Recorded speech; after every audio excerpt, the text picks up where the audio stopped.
ৰাইজে যাক ভাল পায় তাকে দিয়া হ'ব আৰু ৰাইজে যাক বিচাৰে তাকে টিকট দিয়া হ'ব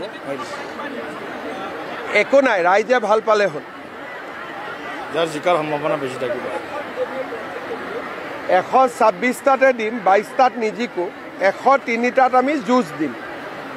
আৰু বিজেপি বুলি নহয় বিজেপি এজিপি মিলি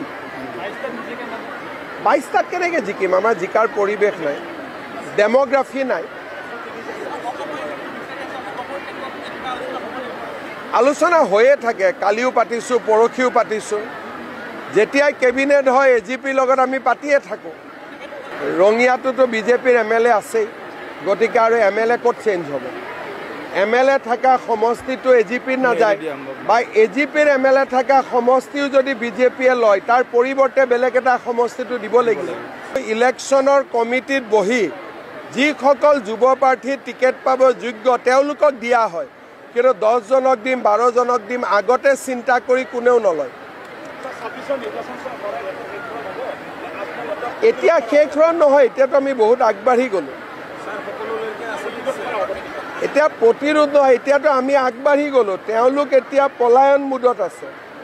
যদি 10 বছৰ ভাল কৰি অসমত সুস্থিৰ চৰকাৰ থাকে মানুহবোৰ নিজে পলাই পত্ৰং দিব বনাব পাৰে পাকিস্তানত